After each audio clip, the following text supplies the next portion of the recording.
Police spokesman Don Aaron, he's about to address the media. Let's listen to Don. All right, this afternoon we have a briefing with several of our city's leaders. Chief John Drake will begin the briefing, followed by Mayor Freddie O'Connell.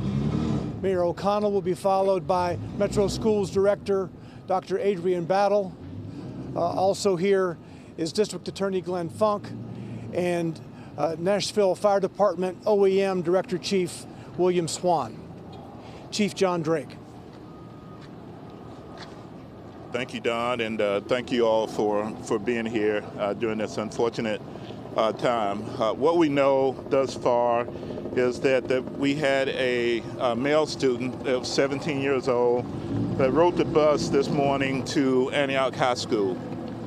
During the course of the morning, this individual made his way to the cafeteria where he then confronted a 16-year-old, as we identified as a female Hispanic student, fired, striking her.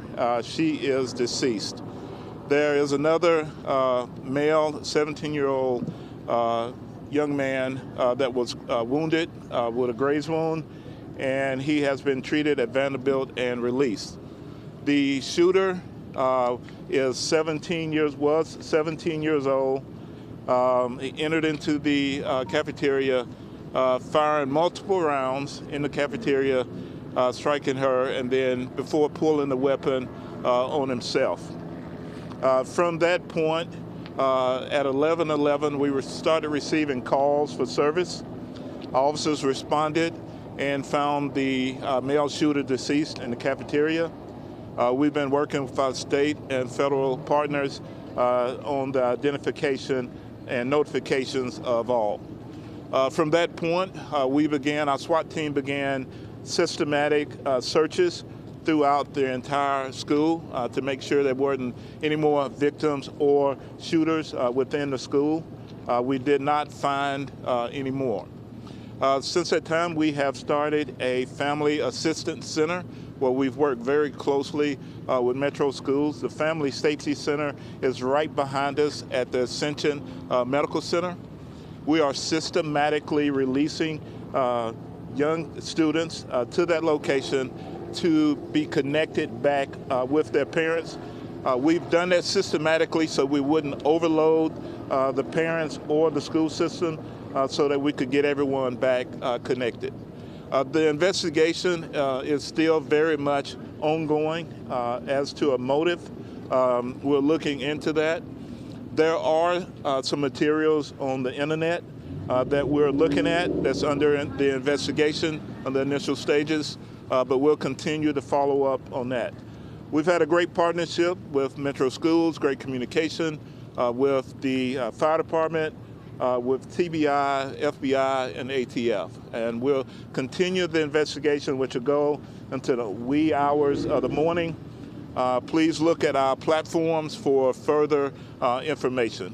At this time, I will turn this over to Mayor O'Connell. Thank you, Chief Drake. As a city, as a community, it is impossibly difficult to be here once again dealing with the devastation of gun violence in one of our school communities. As a Metro Schools parent, I know how difficult it is to receive a notification of an emergency operation at a Metro school. I can't imagine how difficult it must be to receive the notification that there has been this level of violence in a school community. I want to say as much as I can about my gratitude to Chief Drake, to Dr. Battle, to Director Chief Swan, to our Department of Emergency Communications. The level of first response here once again highlights how important our community of collaboration is. The Family Service Center behind me has been focused on victims and their needs, and we will continue to be focused on that today and for the period to follow. There have been MMPD Wellness Team. There have been the Family Intervention Program. Our Nashville Fire Department's EMS division has been deeply involved in this process, and we as a community will continue to rally to ensure that resources are available to those families who have been directly impacted by this incident, and certainly to the school community. I do want to invite Dr. Adrian Battle up to talk about the Metro Schools response. Thank you, everyone. Good afternoon.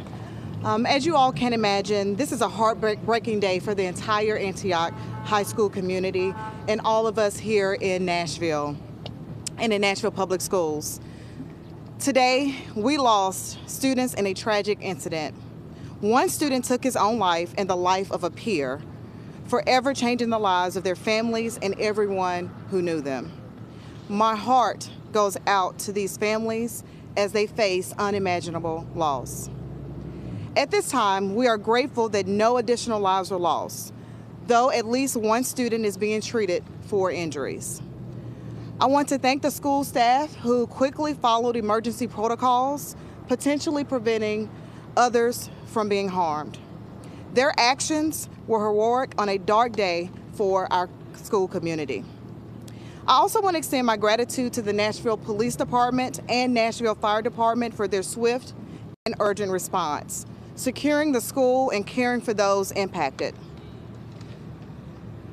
This tragedy is under active investigation by law enforcement and district leadership. While we are focused on addressing the immediate situation, we are committed to understanding how and why this happened and what more we can do to prevent such tragedies in the future. Over the years, we have implemented a range of safety measures, including partnership with the MMPD through our School Resource Officer Program, shatter-resistant film, security cameras with weapon detection software, and security vestibules. Unfortunately, these measures were not enough to stop this tragedy. I know there are questions about whether additional steps, such as stationary metal detectors, should be considered. While past research has shown they have had limitations and unintended consequences, we will continue to exploring emerging technologies and strategies to strengthen school safety. Building strong relationships between students, staff, and SRO teams remains the most effective way to foster these relationships. In the coming days, we will continue to partner with MMPD and our school team. We want to continue to foster an environment where students feel safe to speak up when they see something concerning. It's important to remember that our schools have historically been safe places for learning, friendships, and growth. We cannot allow this tragedy to overshadow the positive experiences of our 80,000 students. As a former principal of Antioch High School, I've walked the halls and I've witnessed the magic that happens in its classrooms. This loss is deeply personal for me, as it is for so many in and throughout our community. Now, to allow time for students and staff to grieve, Antioch High School will be closed for the rest of this week. We are arranging a location where students and staff can receive grief counseling and other supports. As a middle school student at J.T. Moore, I experienced the pain of losing a classmate to gun violence. I know how deeply this affects families, school communities, and parents everywhere who send their children to school each day. Nashville Public Schools are committed to supporting Antioch High School's students, staff, and families in the days and weeks ahead. I am grateful for the support of our Nashville community as we navigate this very difficult time together. I would like to introduce Chief Swan, who will approach the mic at this time. So I know there's been a lot of information that's already been put out.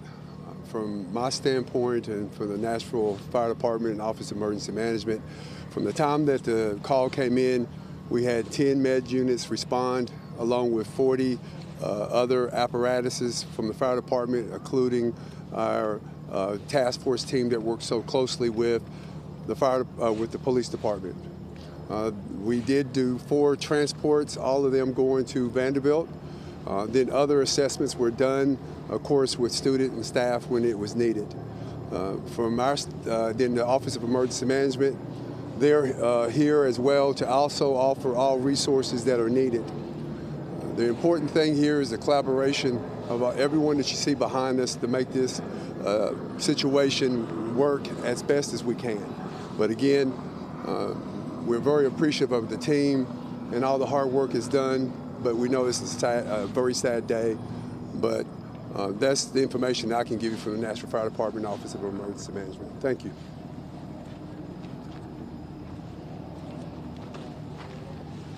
The fourth student who was transported to Vanderbilt suffered a facial injury from a fall.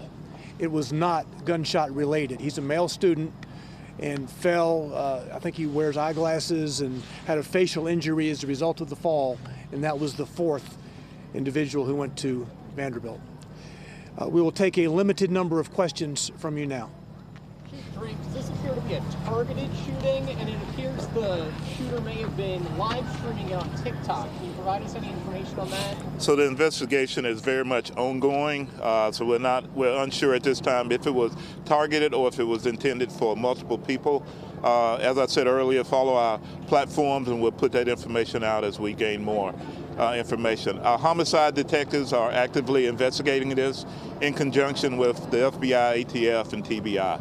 You've been such a proponent of SROs after coming in. What changes since coming in were in place today to help respond, and what could have been in place to try to prevent this? So we've had several things in place. We have, Dr. Battle's done a lot. We've done active shooter training. They put protective film, security access into the building. This individual arrived at school on a bus and was actively a student in the school, went into the restroom, I guess, to retrieve his weapon, and then went into the cafeteria. I would say if there's anything as we progress, to always, if you see something, say something. We believe there's some materials out there, and if maybe they were seen, maybe and said something, maybe more could have been done. Chief Drake, do we know if the shooter had a criminal history or if he has a history of bringing guns to school? That's very much under investigation. I think there was one prior incident, but I'm unsure as to the details, but we will put that out later today. The material that was found online, has it been vetted? Has it been confirmed that that is part of the shooter's manifesto? We're very much looking into it, and we'll let everyone know once we get there. The victim herself was Hispanic. What services are going to be offered for this diverse community? We know that a lot of the students here are Latino families, and we're getting a lot of calls. They're obviously very distraught and kind of really don't understand what happened. Yeah, it's the same as we do with all other students, and we have our family intervention program. We have counselors that are available. We have members of our department that are from the Hispanic community. We'll do everything we can to make sure all notifications are made, all outreach is taken care of, and any information we'll give to them. If they need to reach out, contact the police department, and we'll help, or the metro schools, and we'll help them with any information that they need. Chief, have you been in contact with the shooter's parents or guardians, and have they been cooperating with the investigation? Initially, we have made contact with a parent, and that's very much it's very much ongoing. So, is there any information on where the student got the gun? That is an active investigation as well. We work closely with our federal partners, and they're doing a trace on the weapon as we speak. In terms of the reunification that we saw here today, can anybody speak about how that went, if everything kind of went smoothly, and if this site was already predetermined to be that in the event that something like this were to happen? So it was not predetermined to my knowledge. We determined to be a great site to have everyone meet a little bit away from the school. To my understanding, it's gone as well as can be expected. At this point, as I said earlier, we've done it systematically. We didn't want to overload the school, the Ascension Center, or the parents, and so systematically we've released a limited number of kids and got them connected back with their families, and that'll keep going until every kid is back safely with their parent. So. Do we know how many bullet shots the victim received and if the shooter maybe had more ammunition? So there was multiple rounds that were fired inside the school. Investigation would tell if there was other magazines, other ammunition, and all that. As it unfolds, this will go into the wee hours of the morning, and we'll have more information later. Thank you all very much. Thank you. Thank you. Metro Police Chief John Drake, along with Next is Mayor Kendall. O'Connell, along with Metro Fire Chief Swan and Metro Schools Director Adrian Battle, updating the media and Nashville residents on the school shooting at Antioch High School that took place about 11 o'clock this morning. The bottom line, the investigation is continuing. No identities have been released yet as to the victim or the students injured. We do know 2 people were killed, 2 people have been injured. They were all students at Antioch High School. We know that the school shooter, the 17-year-old, rode the bus to school, went into a restroom, as the chief said, likely got his weapon that was planted in that restroom, went into the cafeteria and opened fire. The chief said that one parent of the shooters a parent of the shooter has been spoken with, and he didn't go into details any further than that. In this